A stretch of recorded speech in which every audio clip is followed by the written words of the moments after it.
श्रीमद् भगवत गीता अध्याय 11 विराट रूप। अर्जुन ने कहा, आपने जिन अत्यंत गूढ़ आध्यात्मिक विषयों का मुझे उपदेश दिया है उसे सुनकर अब मेरा मोह दूर हो गया है। हे कमलनयन, मैंने आपसे प्रत्येक जीव की उत्पत्ति तथा लय के विषय में विस्तार से सुना है और आपकी अक्षय महिमा का अनुभव किया है। हे पुरुषोत्तम, हे परमेश्वर, यद्यपि आपको मैं अपने समक्ष आपके द्वारा वर्णित आपके वास्तविक रूप में देख रहा हूँ, किंतु मैं यह देखने का इच्छुक हूँ कि आप इस दृश्य जगत में किस प्रकार प्रविष्ट हुए हैं। मैं आपके उसी रूप का दर्शन करना चाहता हूँ। हे प्रभु, हे योगेश्वर, यदि आप सोचते हैं कि मैं आपके विश्व रूप को देखने में समर्थ हो सकता हूँ तो कृपा करके मुझे अपना असीम विश्व रूप दिखलाइए। भगवान ने कहा, हे अर्जुन, हे पार्थ, तुम मेरे ऐश्वर्य को सैकड़ों हजारों प्रकार के देवी तथा विविध रंगों वाले रूप को देखो। हे भारत, लो, तुम आदित्यों, पशुओं, रुद्रों, अश्विनी कुमारों तथा अन्य देवताओं के विभिन्न रूपों को यहाँ देखो। तुम ऐसे अनेक आश्चर्य में रूपों को देखो जिन्हें पहले किसी ने न तो कभी देखा है न सुना है। हे अर्जुन, तुम जो देखना चाहो उसे तत्क्षण मेरे शरीर में देखो। तुम इस समय तथा भविष्य में जो भी कुछ देखना चाहते हो उसको यह विश्व दिखाने वाला है। यहाँ एक स्थान पर चर अचर सब कुछ है, किंतु तुम मुझे अपनी आँखों से नहीं देख सकते, अतः मैं तुम्हें दिव्य आंखें दे रहा हूँ। अब मेरे योग ऐश्वर्य को देखो। संजय ने कहा, हे राजा, इस प्रकार कहकर महायोगेश्वर भगवान ने अर्जुन को अपना विश्व रूप दिखलाया।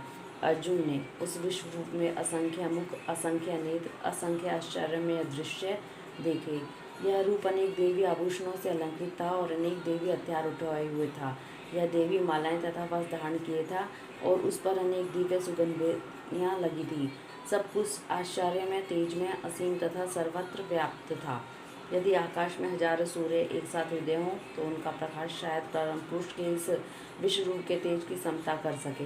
उस समय अर्जुन भगवान के विश्व रूप में एक ही स्थान पर स्थित हजारों भागों में विभक्त ब्रह्मांड के अनंत अंशों को देख सका। तब मोहग्रस्त तथा आश्चर्यचकित रोमांचित हुए अर्जुन ने प्रणाम करने के लिए मस्तक झुकाया और हाथ जोड़कर भगवान से प्रार्थना करने लगा। अर्जुन ने कहा, हे भगवान कृष्ण, मैं आपके शरीर में सारे देवताओं तथा अन्य विविध जीवों में एकत्रित देख रहा हूँ। मैं कमल पर आसीन ब्रह्मा, शिवजी तथा समस्त ऋषियों एवं दिव्य सर्पों को देख रहा हूँ। हे विश्वेश्वर, हे विश्वरूप, मैं आपके शरीर में अनेक हाथ, पैर, पेट, मुंह तथा आंखें देख रहा हूँ जो सर्वत्र फैले और जिसका अंत नहीं है। आप में न अंत दिखता है, न मध्य, न आदि।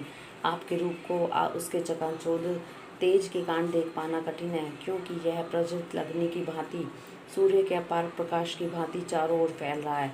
तो भी मैं इस तेजोमय रूप को सर्वत्र देख रहा हूँ, जो अनेक मुकुटों, गदाओं तथा चक्रों से विभूषित है। आप परम आदिज्ञेय वस्तु हैं। आप इस ब्रह्मांड के परम आधार हैं। आप अव्यय तथा पुराण पुरुष हैं। आप सनातन धर्म के पालक भगवान हैं, यही मेरा मत है। आप आदि, मध्य तथा अंत से रहित हैं। आपका यश अनंत है। आपकी असंख्य भुजाएं हैं। सूर्य तथा चंद्रमा आपकी आंखें हैं। मैं आपके मुख से प्रज्वलित अग्नि निकलते और आपके तेज से संपूर्ण ब्रह्मांड को जलते हुए देख रहा हूँ। यद्यपि आप एक हैं, किंतु आप प्रकाश तथा सारे लोकों एवं उनके बीच के समस्त अवकाश में व्याप्त हैं। हे महापुरुष, आपके इस अद्भुत तथा भयानक रूप को देखकर सारा लोक भयभीत है। देवों का सारा समूह आपकी शरण ले रहा है और आप में प्रवेश कर रहा है। उनमें से कुछ अत्यंत भयभीत होकर हाथ जोड़े आपकी प्रार्थना कर रहे हैं। महर्षियों तथा सिद्धों के समूह कल्याण हो ऐसा कहकर वैदिक स्तोत्रों का पाठ करते हुए आपकी स्तुति कर रहे हैं। शिव के विविध रूप आदित्यगण, वसु, साध्य, विश्वदेव, दोनों अश्विनी कुमार, मरुदगण, पितृगण, गंधर्व, यक्ष, असुर तथा सिद्धदेव सभी आपको आश्चर्यपूर्वक देख रहे हैं। हे महाबाहु, आपके इस अनेक मुख, नेत्र, जाहू, बंगा, जंघा, पांव, पेट तथा भयानक दांतों वाले विराट रूप को देखकर देवतागण सहित सभी लोग अत्यंत विचलित हैं और उसी तरह मैं भी हूँ। हे सर्वव्यापी विष्णु, नाना ज्योतिर्मय रंगों से युक्त आपको आकाश का स्पर्श करते हुए मुख फैलाए तथा बड़ी बड़ी चमकती आंखें निकाले देखकर भय से मेरा मन विचलित है। मैं न तो धैर्य धारण कर पा रहा हूँ, न मानसिक संतुलन ही पा रहा हूँ।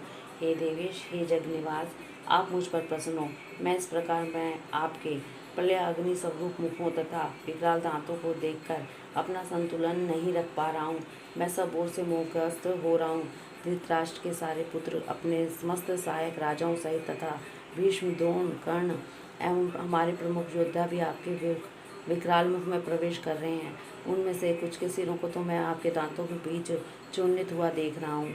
जिस प्रकार नदियों की अनेक तरंगें समुद्रों में प्रवेश करती हैं, उसी प्रकार ये समस्त महान योद्धा भी आपके प्रज्वलित मुखों में प्रवेश कर रहे हैं। मैं समस्त लोगों को पूर्ण वेग से आपके मुख में उसी तरह प्रविष्ट होते देख रहा हूँ जिस प्रकार पतंगे अपने विनाश के लिए प्रज्वलित अग्नि में कूद पड़ते हैं। हे विष्णु, मैं देखता हूँ कि आप अपने प्रज्वलित मुखों से सभी दिशाओं के लोगों को निगले जा रहे हैं। आप सारे ब्रह्मांड को अपने तेज से आपूरित करके अपनी विकराल झुलसाती किरणों सहित प्रकट हो रहे हैं। हे देवेश, कृपा करके मुझे बतलाइए कि इतने उग्र रूप में आप कौन हैं। मैं आपको नमस्कार करता हूँ। कृपा करके मुझ पर प्रसन्न हो। आप आदि भगवान हैं। मैं आपको जानना चाहता हूँ, क्योंकि मैं नहीं जान पा रहा हूँ कि आपका प्रयोजन क्या है। भगवान ने कहा, समस्त जगतों को विनष्ट करने वाला काल हूँ।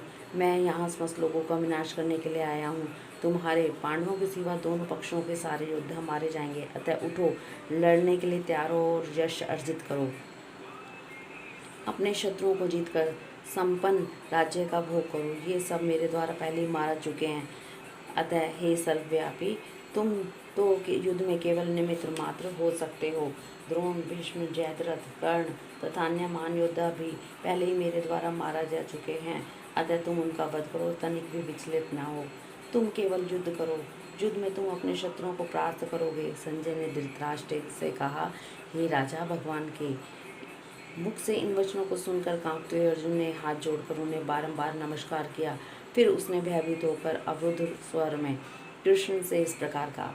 अर्जुन ने कहा, हे ऋषिकेश, मैं आपके नाम के श्रवण से संसार हर्षित होता है और सभी लोग आपके प्रति अनुरक्त होते हैं। यद्यपि सिद्ध पुरुष आपको नमस्कार करते हैं, किंतु असुरगण भयभीत हैं, इधर उधर भाग रहे हैं। यह ठीक ही हुआ है। हे महात्मा, आप ब्रह्म से भी बढ़कर हैं। आप आदि सृष्टा हैं, तो भी वे आपको सादर नमस्कार क्यों न करें। हे अनंत, हे देवेश, हे जगन्निवास, आप परम स्रोत, अक्षर, कारणों के कारण तथा इस भौतिक जगत से परे हैं। आप आदिदेव, सनातन पुरुष तथा इस दृश्य जगत के परम आश्रय हैं। आप सब कुछ जानने वाले हैं। आप ही वह सब कुछ हैं जो जानने योग्य है। आप भौतिक गुण से परे परम आश्रय हैं। हे अनंत रूप, यह संपूर्ण दृश्य जगत आपसे व्याप्त है। आप वायु हैं, आप परम नियंता भी हैं। आप अग्नि हैं, जल हैं, चंद्रमा हैं। आप आदि जीव ब्रह्मा हैं। आप पितामह हैं। अतः आपको 1000 बार नमस्कार और पुनः पुनः नमस्कार है। आपको आगे पीछे तथा चारों ओर से नमस्कार है। हे असीम शक्ति, आप अनंत पराक्रम के स्वामी हैं। आप सर्वव्यापी हैं, अतः आप सब कुछ हैं। आपको अपना मित्र मानते हुए मैंने हठपूर्वक आपको हे कृष्ण, हे यादव, हे सखा जैसे संबंधों से पुकारा है, क्योंकि मैं आपकी महिमा को नहीं जानता था। मैंने मूर्खतावश या प्रेमवश जो भी कुछ किया है, कृपया उसके लिए मुझे क्षमा कर दें। यदि नहीं, मैंने कई बार आराम करते समय एक साथ लेटे हुए तथा साथ साथ खाते या बैठे हुए, कभी अकेले भी, तो कभी आपके अनेक मित्रों के समक्ष आपका अनादर किया है। हे अच्युत, मेरे इस समस्त अपराधों को क्षमा करें। आप इस चर तथा अचर संपूर्ण दृश्य जगत के जनक हैं। आप परम पूज्य महान आध्यात्मिक गुरु हैं। न तो कोई आपके तुल्य है, न ही कोई आपके समान हो सकता है। हे अतुल शक्ति वाले प्रभु, भला 3 लोकों में आपसे बढ़कर कोई कैसे हो सकता है। आप प्रत्येक जीव द्वारा पूजनीय भगवान हैं। अतः मैं गिरकर सादर प्रणाम करता हूँ और आपकी कृपा की याचना करता हूँ। जिस प्रकार पिता अपने पुत्र की ढिठाई सहन कर लेता है, मित्र की घृष्टता सह लेता है, या प्रिय अपनी प्रिया का अपराध सहन कर लेता है, उस प्रकार आप कृपा करके मेरी त्रुटियों को सहन कर लें। पहले कभी न देखे गए आपके इस विराट रूप का दर्शन करके मैं पुलकित हो रहा हूँ, किंतु साथ ही मेरा मन भयभीत हो रहा है।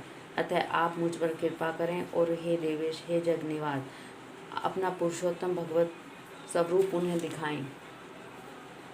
हे विराट रूप, हे शस्त्रभुज भगवान, मैं आपके मुकुटधारी चतुर्भुज रूप का दर्शन करना चाहता हूँ, जिसमें आप अपने चारों हाथों में शंख, चक्र, गदा तथा पद्म धारण किए हों। मैं उसी रूप को देखने की इच्छा करता हूँ। भगवान ने कहा, हे अर्जुन, मैंने प्रसन्न होकर अपनी अंतरंगा शक्ति के बल पर तुम्हें इस संसार में अपने इस परम विश्व रूप का दर्शन कराया है। इसके पूर्व अन्य किसी ने इस असीम तथा तेजोमय आदि रूप को कभी नहीं देखा था। हे कुरुश्रेष्ठ, तुमसे पूर्व मेरे इस विश्व रूप को किसी ने नहीं देखा। क्योंकि मैंने तो वेदाध्ययन के द्वारा न यज्ञ, दान, पुण्य या कठिन तपस्या के द्वारा इस रूप में इस संसार में देखा जा सकता हूँ। तुम मेरे इस भयानक रूप को देखकर अत्यंत विचलित एवं मोहित हो गए हो। अब इसे समाप्त करता हूँ। हे मेरे भक्त, तुम समस्त चिंताओं से मुक्त हो जाओ। तुम शांत चित्त से अपना इच्छित रूप देख सकते हो। संजय ने धृतराष्ट्र से कहा। अर्जुन से इस प्रकार कहने के बाद भगवान श्री कृष्ण ने अपना असली चतुर्भुज रूप प्रकट किया और अंत में 2 भुजाओं वाला अपना रूप प्रदर्शित करके भयभीत अर्जुन को धैर्य बंधाया। तब अर्जुन ने कृष्ण को उनके आदि रूप में देखा तो कहा, हे जनार्दन, आपके इस अति सुंदर मानवीय रूप को देखकर अब मैं स्थिर चित्त हूँ। मैंने अपनी प्राकृतिक अवस्था प्राप्त कर ली है। श्री भगवान ने कहा, हे अर्जुन, तुम मेरे जिस रूप को इस समय देख रहे हो उसे देख पाना अत्यंत दुष्कर है। यहाँ तक कि देवता भी इस अत्यंत प्रिय रूप को देखने की ताक में रहते हैं। तुम अपने दिव्य नेत्रों से जिस रूप का दर्शन कर रहे हो उसे न तो वेद अध्ययन से, न कठिन तपस्या से, न दान से, न पूजा से ही जाना जा सकता है। कोई इन साधनों के द्वारा मुझे मेरे रूप में नहीं देख सकता।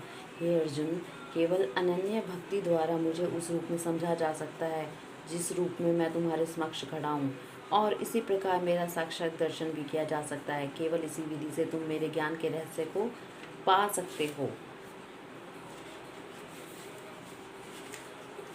हे अर्जुन, जो व्यक्ति सकाम कर्मों तथा मनोधर्म के कर्म से मुक्त होकर मेरी शुद्ध भक्ति में तत्पर रहता है, जो मेरे लिए ही कर्म करता है, जो मुझे ही जीवन लक्ष्य समझता है, जो प्रत्येक जीव में मैत्री भाव रखता है, वह निश्चय ही मुझे प्राप्त करता है।